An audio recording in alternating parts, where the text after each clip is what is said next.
नमस्कार विद्यार्थ्यांनो, स्वागत करतो तुमचं मी ब्रिज कोर्समध्ये. इयत्ता 8वी विषय इंग्रजी आणि आपण बघतोय ऍक्टिव्हिटी नंबर 19. चला, या ऍक्टिव्हिटीमध्ये काय दिलेले ते बघू आपण. Learning outcomes competency statement infers the meaning of unfamiliar words. जे शब्द तुम्हाला माहित नाही त्यांचा अर्थ तुम्हाला शोधायचा आहे. By reading them in context also understand the literal as well as the suggested implied meaning. तुम्हाला त्याचा ऍक्च्युअल मिनिंग काय हे शोधता आलं पाहिजे आणि सेंटेन्स वाचल्यानंतर त्याचा अर्थ आपण काय घ्यायचा हे पण तुम्हाला कळलं पाहिजे. And if not refers dictionary, जर तुम्हाला डिक्शनरी रिफर करता येत नसेल, एनसायक्लोपीडिया टू फाइंड द मीनिंग और स्पेलिंग ऑफ वर्ड, एखाद्या स्पेलिंगचा आपल्याला अर्थ कळत नसेल, while reading and writing for reference work. मग रीडिंग आणि रायटिंग हे आपलं काय झालं, एक प्रकारचं रेफरन्स वर्क झालं, एक रेफरन्स काम झालं. आता टीचरसाठी काय इन्स्ट्रक्शन्स आहे त्या बघूया आपण. Instructions for teachers and parents and facilitators. तुमच्यासाठीच्या इन्स्ट्रक्शन्स बघा. Give students more opportunity to read unseen passage. Unseen passage read करण्याची त्यांना जास्तीत जास्त संधी उपलब्ध करून द्या. Provide students with authentic dictionaries and teach them how to search or read and use the dictionary. आता त्यांना डिक्शनरीचा वापर कसा करायचा हे त्यांना पहिले शिकलं पाहिजे त्यांनी, विद्यार्थ्यांनी. ही इथे अपेक्षा आहे आपली. त्याच्यात वर्ड्स कसे शोधायचे, त्याचा अर्थ त्यांनी बाहेर बाजूला लिहून ठेवला पाहिजे, हे गरजेचं आहे आपल्याला. Third, a possible provide cell phone with internet connection to the students. जर डिक्शनरी नसेल तर आपण त्यांना सेलफोन देऊ, इंटरनेट कनेक्शन असलेला, की ज्याच्यावर ते गुगलवर जाऊन ते फाइंड आउट करू शकतील easily. Explain what is not taking. What is note taking. Note taking काय असतं किंवा नोटिंग काय असतं, एकच प्रकार झाला हा. To students and how it help students in remembering the most important points from the content. त्यांना ही गोष्ट लक्षात घ्यायची की नोट टेकिंग काय असतं, कशी नोट लिहिली जाते त्या एखाद्या कॉन्टेक्स्टवर, तर ते इथे त्यांना शिकवायचं आहे. Instruction for students. स्टुडंट्सच्या काय इन्स्ट्रक्शन आहे त्या बघूया. Make notes of important points. महत्वाचे मुद्दे हे नोट करून ठेवा. इन्सिडेंट्स लिहून ठेवा. इव्हेंट्स, ज्या ज्या घटना असतील त्या लिहून ठेवा. फ्रॉम द टेक्स्ट, टेक्स्टमध्ये जे दिलेलं असेल त्या. Also underline the unfamiliar word. हा महत्वाचा पार्ट आहे याच्यातला, या ऍक्टिव्हिटी मधला. अंडरलाईन करायचं आहे अनफॅमिलियर वर्ड्स, म्हणजे ज्या शब्दांना आपण ओळखत नाही अशा शब्दांखाली आपल्याला इथे अंडरलाईन करायचंय. Try to relate the meaning of the underlined word with reference to the context and the locate the word in the dictionary. आता जे वर्ड तुम्हाला दिलेलं आहे ते वर्ड तुम्ही डिक्शनरीमध्ये सापडवण्याचा प्रयत्न करा किंवा त्याचा अर्थ गेस करण्याचा त्या पूर्ण सेंटेन्सवरनं प्रयत्न करा. Look for the punctuation and the use of what word in the sentence. Punctuation मार्कचा वापर आहे की नाही योग्य ते बघा आणि त्यामुळे त्या शब्दाचा काय अर्थ होतो हे तुम्हाला त्याच्यावरनं लक्षात येईल. आता पहिली लर्निंग ऍक्टिव्हिटी आहे. थोडी एक माहिती दिली तुम्हाला. Teacher divide the class in a groups.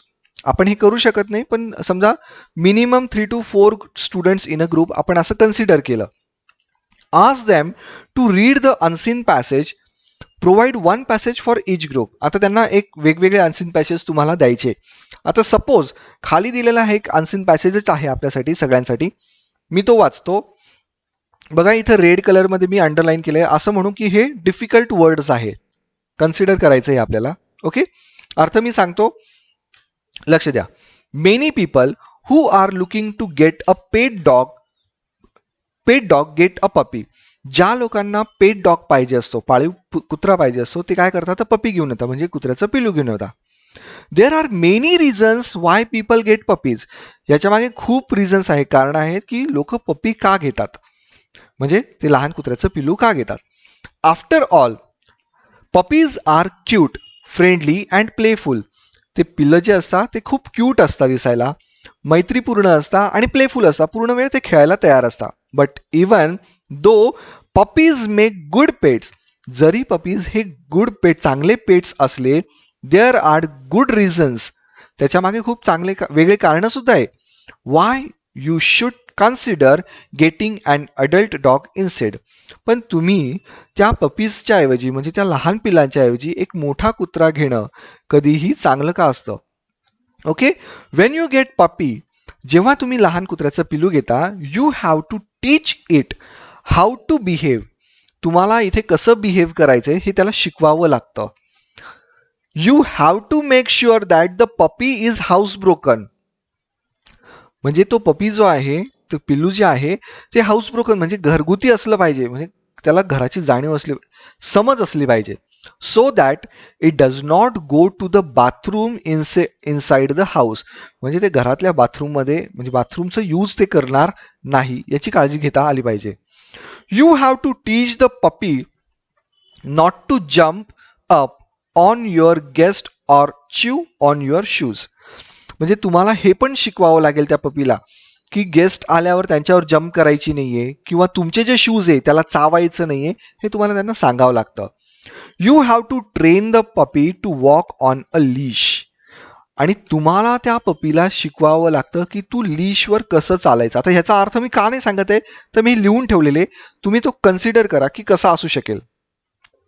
This is a lot of works. आणि हे खूप कामं असतात.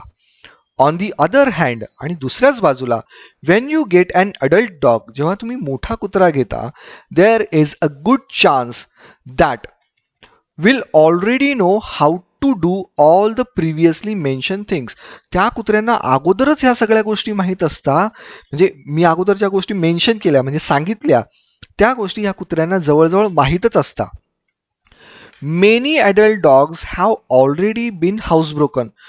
बरेचसे जे मोठे कुत्रे असतात ते हाऊस ब्रोकन असतात, म्हणजे घराशी घरगुती असतात ते कुत्रे. Many adult dogs will not jump on or chew things that you do not want them to jump on or chew. बरेचसे मोठे कुत्रे असे असतात की ते कुठेही जम्प करणार नाही आणि तुम्हाला पाहिजे त्या व्यक्ती म्हणजे तिथे जम्प करणार नाही किंवा च्यू करतील म्हणजे एखादी गोष्ट चावतील असं ते करणार नाही. Many adult dogs will be able to walk on a leash without pulling you to the other side of the street. बरेचसे मोठे कुत्रे असे असतात की ते रस्त्याने चालताना तुम्हाला रस्त्याच्या एका बाजूला बळजबरी ओढून घेऊन जाऊ शकणार नाही. म्हणजे ते एका लीशवरच चालतील, म्हणजे तुम्ही जसे चालताय ते तुमच्या सोबतच चालतील. Puppies also have a lot of energy. पपीजमध्ये खूप एनर्जी असते, खूप ताकद असते. And want to play all the time. आणि त्यांना दिवसभर खेळायला सुद्धा आवडतं. This can be fun. हे चांगलं आहे. But you might not want to play as much as your puppies does.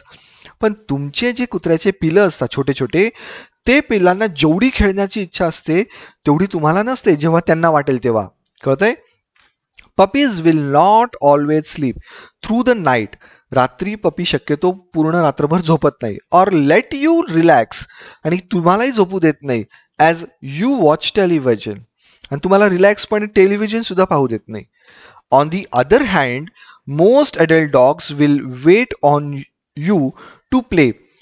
पण दुसऱ्याच बाजूला काय असतं, ते हे जे मोठे कुत्रे असतात ते तुमची वाट बघता की तुम्ही त्यांच्यासोबत केव्हा खेळायची. What is more, they will sleep when you are sleeping.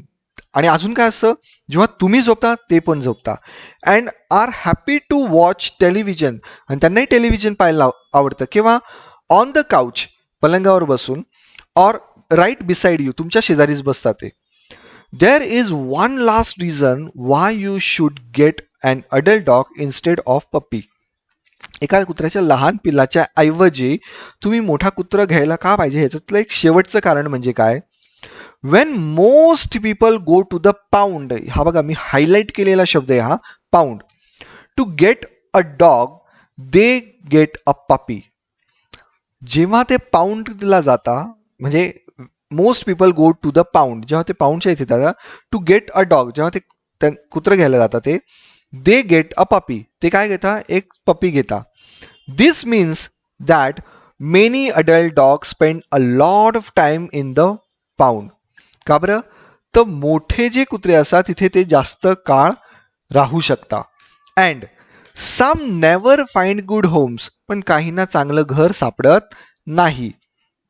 So if you are looking to get a dog for a pet, जर तुम्ही डॉग हा पेट म्हणून पाळीव प्राणी म्हणून घेत असाल, you should think about getting an adult dog. त्यावेळेस तुम्ही कसला विचार करा, तर तुम्ही एक अडल्ट डॉग घ्याल याचा तुम्ही विचार करा. They are good pets who need good homes. ते चांगले पाळीव प्राणी असतात, त्यांच्याकडे चांगले घरं असतात. आता तुम्हाला काही क्वेश्चन्स दिलेले, ओके, मी तुम्हाला वाचून दाखवतो क्वेश्चन्स. जवळजवळ आपण ते क्वेश्चन्स सॉल्व्ह केलेले बघूया सगळे. Make a list of all the new unfamiliar words from the passage and make a note of it, underline it. आता वर मी अंडरलाईन केलेले शब्द होते. मी असं म्हणतो की ते नवीन शब्द आहे आपल्यासाठी, अनफॅमिलियर वर्ड्स आहे किंवा नवीन शब्द आहे, तर त्याच्या खाली मी अंडरलाईन केली. ओके, आता ते शब्द मी बाजूला पण काढून ठेवले. In groups read the context of underline word. ते शब्द तुम्हाला परत वाचायचे, कळतंय? And try to guess the meaning of the word. आणि त्यांचा अर्थ काय असू शकेल हे तुम्ही गेस करायचं पहिल्यांदा, हे तुम्हाला गेस करायचंय. Third, now search the word in the dictionary and make a note of the meaning in your book. ते शब्द तुम्ही डिक्शनरीमध्ये शोधा. जर डिक्शनरी नसेल तर तुम्ही तुमच्या मोबाईलवर ते म्हणजे गुगलवर तुम्ही ते सर्च करू शकता आणि ते तुमच्या वहीमध्ये तुम्ही नोट डाऊन करा. Okay. Fourth, after knowing the meaning of the word try to use it in your word. आता त्या शब्दाचा अर्थ तुम्हाला कळल्यानंतर तुम्ही तो तुमच्या शब्दात वापरायचा प्रयत्न करा. म्हणजे तुमच्या वाक्यामध्ये किंवा तुम्हाला जो अर्थ लागतोय त्याचा, त्या पद्धतीने तुम्ही तो वापरायचा प्रयत्न करा. And make meaningful sentence. आणि त्याच्यापासनं योग्य असं वाक्य तुम्हाला इथे तयार करायचं. इथपर्यंत आले? आता हे चार प्रश्न ऑलरेडी आपण सोडवलेले, म्हणजे अंडरलाईन केलं, नंतर हायलाईट एक शब्द केलेला आहे, नवीन शब्द येतो म्हणून. Follow the same procedure for the remaining word. आणि हीच म्हणजे एका वर्डसाठी हे सगळं सांगताय, पण इतर शब्दांसाठी सुद्धा आपल्याला तीच प्रोसिजर इथे करायची. चला मग आता बघू काय ऍक्च्युली.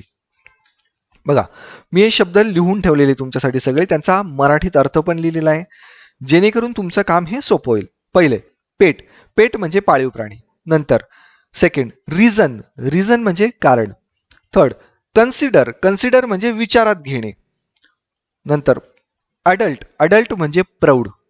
बिहेव. बिहेव म्हणजे वागणे. House broken. हाऊस ब्रोकन म्हणजे घरगुती. चिव. चिव म्हणजे चरवण करणे, म्हणजे चावणे. चरवण हा शब्द जरा कठीण वाटेल, तर चावणे असं म्हणू आपण. लीश. लीश म्हणजे ताब्यात ठेवणे.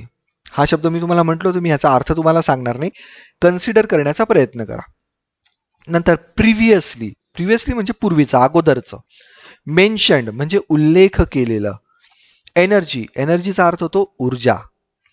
कौच. कौच म्हणजे काय? पलंग. बिसाइड. बिसाइड म्हणजे बाजूला. आणि पाऊंड. आता या शब्दाचा अर्थ आपल्याला घ्यायचा आहे, पण पाऊंडचा अर्थ तुम्ही वेगवेगळे पाहिलेले पण असाल, तर बघूया आपण काय एक्झॅक्टली. सॉल्ड ऍक्टिव्हिटीमध्ये तुम्हाला हे दिलेलं आहे. आता मी जेवढे शब्द दाखवले ते सर्व शब्द तुम्ही तुमच्या वहीमध्ये लिहायचे. सॉल्ड ऍक्टिव्हिटीमध्ये बघा, student make a list of unfamiliar words. आपण ती लिस्ट केलीच अनफॅमिलियर वर्ड्सची. Second, if the word pound is, if the word is pound, read the entire sentence. Pound हा शब्द तुम्हाला दिसला तर तुम्ही ते पूर्ण सेंटेन्स एकदा वाचा. And try to get a meaning that might be somewhat close to actual meaning. जर तुम्हाला त्याचा अर्थ कळला तर कदाचित तुम्ही त्याच्या जवळ गेले असाल, असं आपण कन्सिडर करू. When most people go to the pound to get a dog. बरेचसे लोक पाऊंड मध्ये जाता डॉग घ्यायला. हा मी तुम्हाला अर्थ सांगितला, पाऊंडचा अर्थ नाही सांगते. Third, if the word is pound from the above passage, अगोदरच्या पॅसेजमध्ये आपण तो पाहिला, then search for the word in the dictionary. आता डिक्शनरीमध्ये ह्याचा अर्थ तुम्ही पाहिला तर तुम्हाला काय काय भेटेल बघा. पाऊंड मिनिंग काय? The pound is the unit of money which is used in the UK. UK मध्ये आपण हे ॲज अ युनिट वापरतो पैसे मोजण्याचं. It is represented by the symbol. आता हा जो सिम्बल दिसतोय तुम्हाला, या सिम्बलने तो दाखवला जातो. Second, a pound is a unit of weight used mainly in Berlin. Pound हे वजन मोजण्यासाठी बर्लिनमध्ये वापरलं जातं, अमेरिकेमध्ये वापरलं जातं, अँड अदर कंट्रीज, बऱ्याचशा अशा देशांमध्ये याचा वापर होतो. मोजण्यासाठी. वेअर इंग्लिश इज स्पोकन, जास्तीत जास्त जिथे इंग्रजीचा वापर आहे तिथे या पाऊंड युनिटचा वापर केला जातो मोजमाप करण्यासाठी. आता थर्ड बघा, pound is a place where dogs and cats found. Pound ही एक अशी जागा आहे की तिथे आपल्याला डॉग्स आणि कॅट्स मिळतात. Wandering in the street are taken, जे रस्त्यावर फिरताय त्यांना घेऊन गेलं जातं आणि तिथे ठेवलं जातं, त्या प्लेसला म्हणतात पाऊंड. कळतंय तुम्हाला आता? And kept until they are claimed by their owners. केव्हापर्यंत ठेवलं जातं? जोपर्यंत त्यांचा ओनर येत नाही, म्हणजे मालक येत नाही, तोपर्यंत त्यांना तिथे ठेवलं जातं. कळतंय? हा पाऊंडचा अर्थ झाला. Now out of this three meaning the most relevant meaning of the word pound used in the last one, म्हणजे शेवटचं जे वाक्य आहे त्याच्यामध्ये पाऊंडचा खरा अर्थ तुम्हाला कळला. Now make a note of the meaning and try to make simple sentence which could be used in a day to day conversation. आता जे नोट तुम्ही तयार करून ठेवलेले त्या नोटचा वापर करून छोटे छोटे सेंटेन्स तुम्ही क्रिएट करा आणि ते सेंटेन्स तुम्हाला काय करायचे, तर तुम्हाला ते डेली यूजसाठीचे आपण कसे शब्द वापरू शकतो तिथे, म्हणजे अंडरलाईन वर्ड्स जे आहे ते वर्ड्स त्यांच्यापासून सेंटेन्स क्रिएट करा आणि ते तुम्ही लिहून टाका तुमच्या ॲक्टिव्हिटी शीटमध्ये. प्रॅक्टिसमध्ये बघा काय दिले त्यांनी. Teachers give words to the students and ask them to make simple but meaningful sentence. तुम्हाला काही शब्द दिले जातील त्याच्यापासून तुम्ही मिनिंगफुल सेंटेन्स क्रिएट करा. आता हेच आपले जे वर्ड्स होते त्यांनाच घ्या आणि मिनिंगफुल सेंटेन्स क्रिएट करा. स्टुडंट मेक्स सिम्पल सेंटेन्स, सोपे वाक्य तयार करायचे. अँड रीड इट, वाचा ते. So the entire class know the meaning of the word, जेणेकरून त्या पूर्ण वर्गाला त्याचा अर्थ कळेल. एक्सटेन्शन ॲक्टिव्हिटीमध्ये तुम्ही काय करू शकता ते बघूया आपण. Teacher makes a list of all the words from the passage and dictates them to the students. स्टुडंटसाठी लिस्ट तयार करायची एक वर्ड्सची पॅसेजमधनं, जशी मी तुम्हाला करून दिली तीच घ्या वाटलं तर, हां, आणि त्याचा अर्थ शोधा. Student spell the word and identify the number of syllables in the given words. आता त्याच्यामध्ये कुठल्या प्रकारचे सिलेबल्स दिलेले ते आयडेंटिफाय करण्याचा तुम्ही इथे प्रयत्न करा. Here teacher can encourage self correction. जिथे तुम्ही चुकताय तिथे टीचर्स तुम्ही काय करायचंय, तर त्यांना सेल्फ करेज द्या तुम्ही, म्हणजे त्यांना प्रोत्साहन करा. Or peer checking whichever is more feasible for him or her, किंवा त्याच्यात जाता येताना फक्त चेक करा की ठीक आहे कोणाचं चुकलंय काय, आणि त्याला एनकरेज करा योग्य लिहिण्यासाठी. इव्हॅल्युएशन मध्ये काय बघा मग. Teacher makes chits bearing the new vocabulary and its meaning and distribute them among the students. तुम्ही चिट्स तयार करा. स्टुडंट्स तुम्ही 2 वर्ड्स किंवा 3 वर्ड्स घ्या, त्याचे चिट्स तयार करा आणि तुमच्या ग्रुपवर टाका. ते जर तुम्ही त्या ग्रुपवर टाकल्या तर इतर स्टुडंट्सला त्या चिट्स दिसतील आणि त्यांना सांगा की तुम्ही ह्या चिट्स पासून सेंटेन्स लिहून दाखवा. कळतंय? म्हणजे खूप सोपं होईल आणि त्यांना त्यांचा अर्थ पण विचारा, म्हणजे प्रत्येक स्टुडंट एकमेकाला मदत करू शकेल. Students will be instructed to find the exact meaning of the word. आणि स्टुडंट्स तुम्हाला सुद्धा ह्याच्यातनं एक्झॅक्ट मिनिंग काय आहे हे कळेल, किंवा एखादा विद्यार्थी चुकला तर त्याला सुद्धा कळेल की याचं एक्झॅक्ट मिनिंग काय होतं. कळतंय? Teacher can use the matching activity to check students understanding. Teachers तुम्ही सुद्धा एखादी ह्याच्यासारखीच एक वेगळी ॲक्टिव्हिटी शाळेमध्ये कंडक्ट करू शकता. माय टेक अवे, मग आपण काय शिकलो आज. I learn new vocabulary and it uses. Naveen vocabulary कशी असते आणि त्याचा वापर काय करायचा हे आम्ही इथे शिकलो. I learn how to understand the meaning of unfamiliar words.